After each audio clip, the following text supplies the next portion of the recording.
My own family told me I didn't deserve a bed at our vacation villa because I was dead weight. But when my 8-year-old daughter pulled out a legal document that made everyone's jaw drop, the silence in that room was deafening.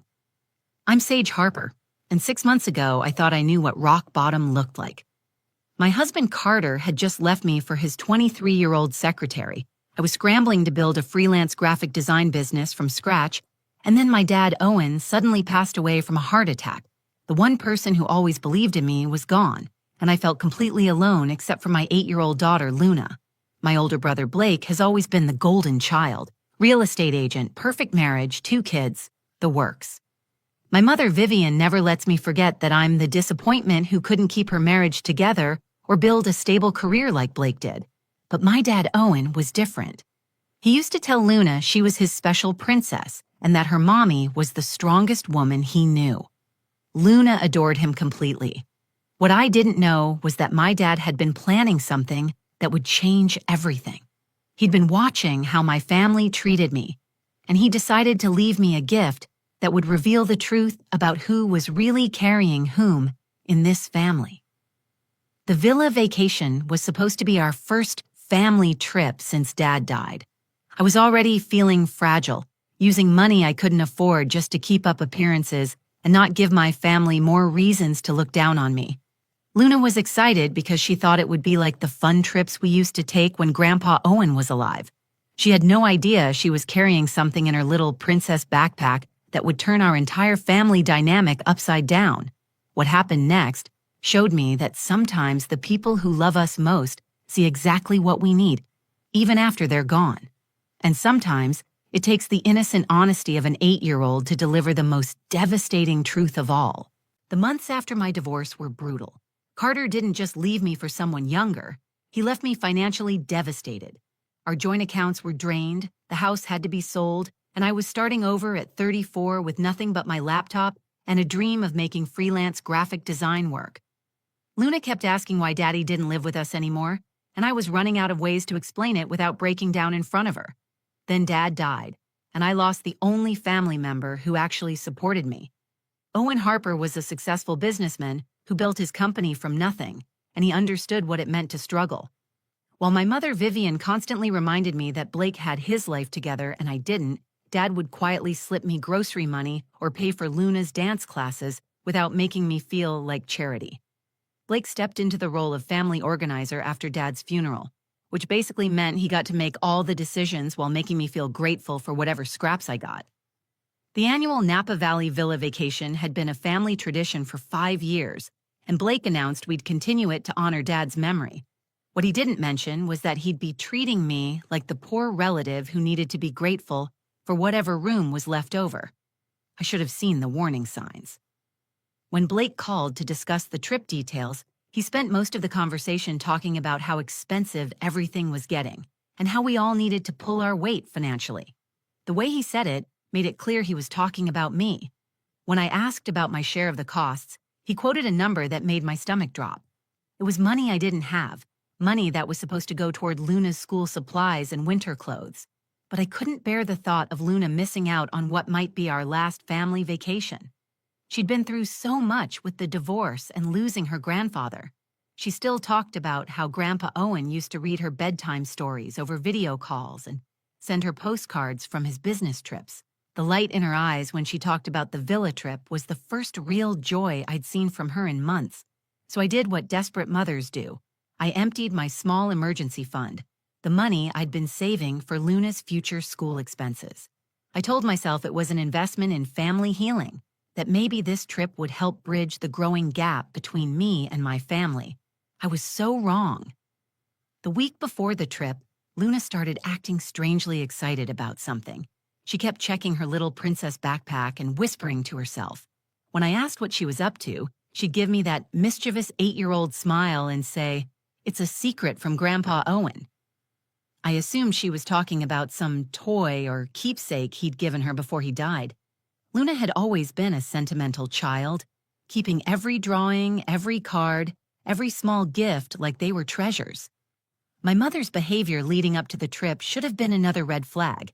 Vivian kept making pointed comments about living within your means and not expecting others to carry you. She developed this habit of speaking about me in third person, even when I was in the room, as if my financial struggles made me less of a person worthy of direct conversation. The night before we left, I sat in my tiny apartment looking at my bank account balance. After paying for the vacation, I had barely enough left for groceries. I was 34 years old, sleeping on a pull-out couch because Luna had the only bedroom, working until midnight most nights trying to build a client base that could support us. It felt like such a failure. Luna found me sitting there with my head in my hands. She climbed into my lap and hugged me tight. "Mommy, why do you look sad?" she asked. I tried to explain that grown-ups sometimes worry about money, but she just nodded wisely and said, "Grandpa Owen told me you're the bravest person ever. He said you just need to remember that sometimes." I had no idea that my father had spent his final months watching my family treat me like a burden while I struggled to rebuild my life. I didn't know that he'd been planning something that would change everything. All I knew was that I felt smaller and more insignificant with every passing day, and I was about to walk into a family vacation where I'd be reminded of my failures at every turn. The drive to Napa Valley should have been exciting. Luna chattered happily in the back seat, her princess backpack clutched tightly on her lap.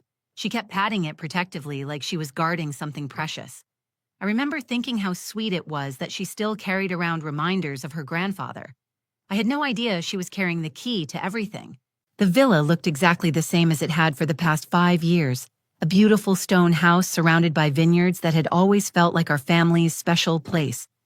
But the moment we pulled into the driveway, I could sense something was different.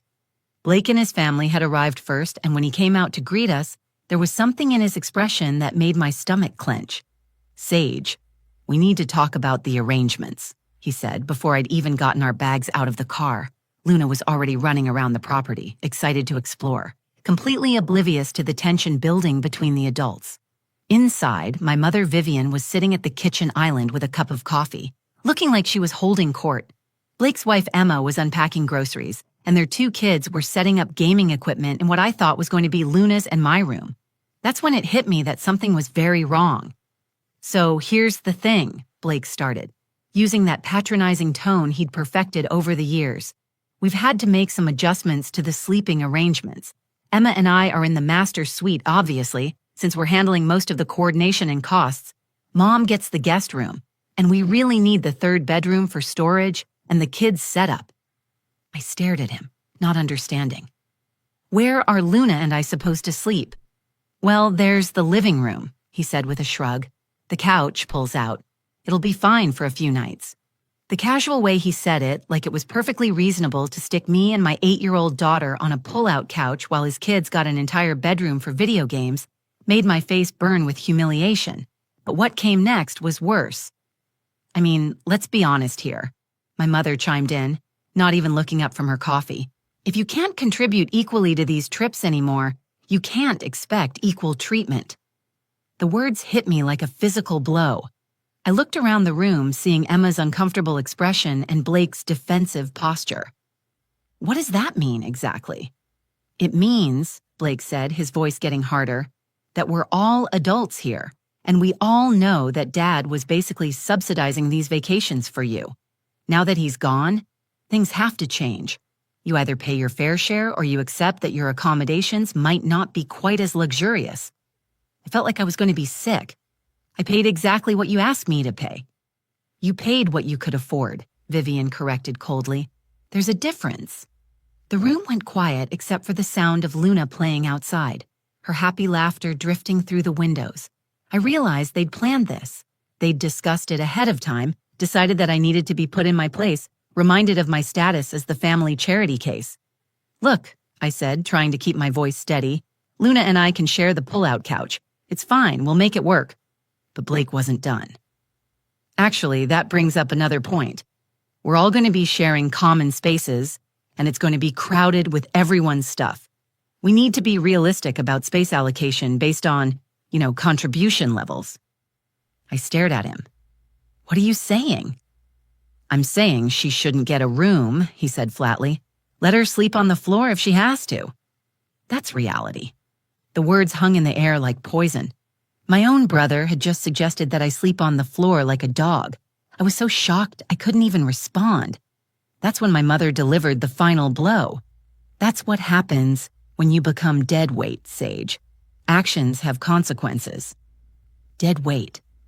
My own mother had just called me dead weight in front of my 8-year-old daughter, who had chosen that exact moment to come skipping back into the house, her cheeks flushed from running around outside. Luna looked around the room, sensing the tension immediately. Her bright smile faded as she took in the adults' faces. "Mommy, why does everyone look mad? Why would Mommy sleep on the floor?" Luna asked, her 8-year-old logic cutting through all the adult cruelty. "Grandpa Owen said beds are for sleeping." Blake and Vivian exchanged looks, clearly annoyed that Luna had overheard. "Go play outside, sweetheart," Vivian said dismissively. "This is grown-up talk." But Luna didn't move. She was looking at me with those big, perceptive eyes, and I could see her trying to understand why her family was being mean to her mommy. The innocence in her expression made everything worse. She shouldn't have to witness this. She shouldn't have to see her mother being humiliated by her own family. I felt something break inside me. I was done. Done with being treated like a burden. Done with accepting scraps. Done with letting my daughter see me get walked on by people who were supposed to love us. I was gathering every ounce of dignity I had left, preparing to pack our bags and leave this toxic situation behind. My hands were shaking as I reached for Luna's backpack, trying to hold back tears that threatened to spill over. I couldn't let my 8-year-old daughter see me completely fall apart, even though my heart was breaking into a million pieces. "Come on, Luna," I said, my voice barely steady. "We're going home." But Luna wasn't moving toward me. Instead, she was standing in the middle of the living room, looking back and forth between me and her uncle and grandmother, with a confused expression that was rapidly turning into something else, something determined. "Mommy, why are they being so mean to you?" she asked, her voice getting louder. "Why are Uncle Blake and Grandma Vivian saying you have to sleep on the floor like a puppy?" Blake huffed impatiently. "Luna, this is adult business. You wouldn't understand." "I understand that you're being mean to my mommy," Luna shot back with the fierce honesty that only 8-year-olds possess. "Grandpa Owen said we should never be mean to people we love." Vivian waved her hand dismissively. "Your grandfather isn't here anymore, sweetheart. Things are different now." That's when I saw something shift in Luna's expression. The mention of her beloved grandfather seemed to trigger a memory, and suddenly she was rummaging through her princess backpack with urgent purpose. I watched, confused, as she pushed aside her coloring books and stuffed animals, digging deeper into the bag. "Mommy," she said, still searching through her backpack, "didn't Grandpa Owen tell you to bring something important on family trips?" I had no idea what she was talking about. "What do you mean, sweetie?" "He gave me something super important before he went to heaven," Luna explained, her small hands finally finding what she was looking for. "He made me promise to keep it safe and show it if anyone was ever mean to you at the big house." My breath caught in my throat as Luna pulled out a manila envelope I'd never seen before. It was sealed and looked official, with my name written on the front in my father's distinctive handwriting. Blake and Vivian had stopped their conversation and were staring at the envelope with growing curiosity and concern. "Luna, where did you get that?" I asked, kneeling down to her level. "Grandpa Owen gave it to me the last time he came to our apartment," she said matter-of-factly. "Remember when you were in the kitchen making him coffee? He told me it was a very special secret, and I had to keep it in my backpack always, especially when we came to the big house for vacations. My father had visited us just 2 weeks before he died. I remembered making him coffee while he and Luna played in the living room, but I had no idea they'd had this private conversation." My hands were trembling as I reached for the envelope. "He told me exactly what to say if people forgot to be nice to you," Luna continued, looking directly at Blake and Vivian with the fearless confidence of a child who believed her grandfather's words were gospel truth. "He said sometimes grown-ups forget important things and little girls have to help them remember." Blake tried to maintain his dismissive attitude. "Luna, honey, whatever your grandfather gave you, it doesn't change the situation here." But Luna wasn't intimidated. She straightened her shoulders and lifted her chin in a gesture that reminded me so much of my father, it took my breath away. "Grandpa Owen said this would show everyone who really pays for the big house, where we have fun." The room went completely silent. Even Blake's kids stopped their game setup to listen. Luna's words hung in the air within weight that none of us fully understood yet, but everyone could sense that something significant was about to happen. He told me that if anyone ever made you sad at the big house, I should give this to you and tell them what it says, Luna announced with the solemnity of a child carrying out a sacred mission. I looked at the envelope in my hands, my father's handwriting blurring through my tears. Owen Harper had always been 10 steps ahead of everyone else in business, and apparently he'd been just as strategic about protecting his family. He'd seen how Blake and Vivian treated me, and he'd prepared for this exact moment. "Grandpa Owen said you're not dead weight, Mommy," Luna said firmly, glaring at her grandmother. "He said you're the strongest person he knew, and anyone who can't see that is silly." My 8-year-old daughter had just delivered a message from beyond the grave, and I had no idea that everything was about to change forever. My hands were shaking as I opened the envelope, but Luna took charge of the moment with the confidence only a child following her beloved grandfather's instructions could possess. She gently took the papers from me and held them up for everyone to see. "Grandpa Owen told me to read this part," she announced, pointing to a section at the top of the document. Her reading was careful and deliberate, the way 8-year-olds sound when they're proud of tackling big words. "This says, deed of ownership for 1247 Vineyard Vista Lane, Napa Valley, California." The color drained from Blake's face instantly. "What did you just say?" Luna looked at him with the patience of a child explaining something obvious to a confused adult. "It's the paper that shows who owns the big house. Grandpa Owen said sometimes people forget, so we keep the paper to help them remember." I snatched the document from Luna's hands, my eyes scanning the legal text that I couldn't quite process. But there it was, clear as day. Owen Harper had purchased this villa 3 years ago, not rented, purchased. And according to his will, which was attached to the deed, the property now belonged entirely to me. Blake stumbled backward like he'd been physically struck. "That's impossible. We've been renting this place for 5 years." "No, Uncle Blake," Luna corrected him with 8-year-old certainty. "Grandpa Owen bought it so our family could always come here. He told me he wanted to make sure Mommy always had a place where she felt safe and happy." Vivian had gone completely white and was gripping the kitchen counter. "Owen never told us he bought this place. We've been paying rent." I was reading through the documents with growing amazement and horror. My father hadn't just bought the villa. He'd been secretly covering most of the so-called rental costs for years. The amount each family member thought they were paying was actually just a fraction of the real expenses. Owen had been subsidizing these family vacations entirely, letting everyone believe they were contributing equally when he was footing nearly the entire bill. Grandpa Owen said the money everyone gave him was like allowance. Luna piped up helpfully. "He said it made everyone feel good to help, but he wanted to take care of all of us because that's what daddies do." Blake was pacing now, running his hands through his hair. "This has to be some kind of mistake. Dad would have told us if he owned this place."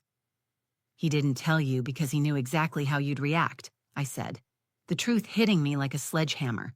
"He knew you'd treat him differently if you realized he was basically giving us all charity. He knew you'd probably try to take advantage of it." Luna nodded seriously. "Grandpa Owen said some people get weird about money, but families should just love each other. He said this house was his present to make sure we could always be together and have fun." I kept reading, discovering more devastating details. Owen had left specific instructions in his will about the property. He wanted it to remain a place where the family could gather, but he'd made me the sole owner because, in his words written right there in legal document, Sage has always been the heart of this family, and she deserves to know her worth. "Oh my God," I whispered, reading his personal letter attached to the will. He knew exactly how you all treated me." Vivian finally found her voice, and it was barely a whisper. "What does the letter say?" I read aloud, my voice getting stronger with each word. "If Sage is reading this, it means she's probably being made to feel less than worthy by family members who have forgotten that love isn't conditional on bank account balances.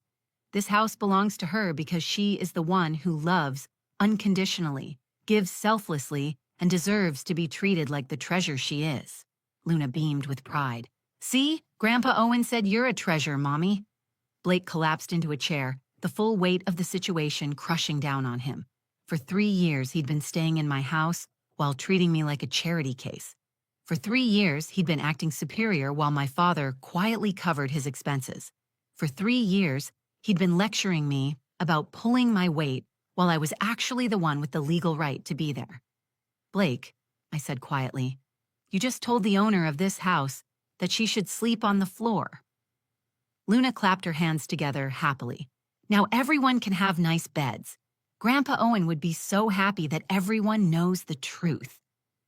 The room was absolutely silent except for Luna's cheerful voice, completely oblivious to the magnitude of what she'd just revealed. The silence stretched on for what felt like hours, but was probably only seconds. Blake was staring at the floor, his face red with shame and embarrassment. Vivian had tears streaming down her cheeks, finally understanding the full scope of her cruelty. Emma was trying to corral their kids, who were confused about why all the adults suddenly looked so serious. But Luna was still beaming, completely satisfied that she'd completed her mission from Grandpa Owen. She climbed into my lap and whispered, "Did I do good, Mommy?" Grandpa Owen said this would make everyone remember to be nice. I hugged her tight, overwhelmed by the magnitude of what my father had done. This wasn't just about giving me a house. This was about giving me proof of my worth, delivered through the pure love of a child who had faithfully carried out her grandfather's final wish. Blake finally looked up, his voice cracking. "Sage, I am so sorry. I had no idea. If I'd known Dad owned this place, if I'd known he was covering the costs." "But you didn't know," I said, finding strength I didn't know I had. "And that's exactly the point. You treated me like garbage when you thought I was struggling. You made me feel worthless when you believed I was taking charity. The ownership of this house doesn't change who you really are, Blake. It just reveals it." Vivian was sobbing now, clutching her coffee cup like a lifeline. "Oh, Sage. What have I done? What have I said to you?" "You called me dead weight," I said simply. "You suggested I sleep on the floor. You did that because you thought you could, because you thought I had no power, no worth, no value." Luna looked confused by all the crying adults. "Why is everyone sad? Grandpa Owen said this would make everyone happy." "Everyone's sad because they were mean to Mommy before they knew about the house," I explained gently. "And now they realize they shouldn't have been mean at all." Blake stood up, his movements shaky. "What can I do to make this right? How can I fix this?" I looked around the villa that was now legally mine, at the family who had just spent the last hour humiliating me, and I realized I had a choice. I could kick them out, make them feel as small as they'd made me feel, or I could choose something different. "You can stay," I said quietly. "You can all stay for the vacation like we planned. But things are going to be different now. You're going to treat me with respect, not because I own this house, but because I'm a human being who deserves basic dignity." Luna clapped her hands. "Yay, now we can all have the fun vacation like Grandpa Owen wanted." "But this isn't charity," I continued, looking directly at Blake and Vivian. "This is me choosing to be gracious. This is me choosing to be better than the way you treated me." Over the next few days, everything changed. Blake helped with grocery shopping and cooking without being asked. Vivian actually listened when I spoke, treating my opinions as valuable. Emma apologized for not speaking up earlier. The kids played together without the undercurrent of adult tension that had poisoned previous trips. Luna was just happy that everyone was being nice to her mommy again. She kept telling anyone who would listen about how Grandpa Owen was the smartest grown-up ever, and how he'd taught her to keep important secrets. On our last evening, as we sat on the deck watching the sunset over the vineyards, Vivian came and sat beside me. "I've been a terrible mother to you," she said quietly.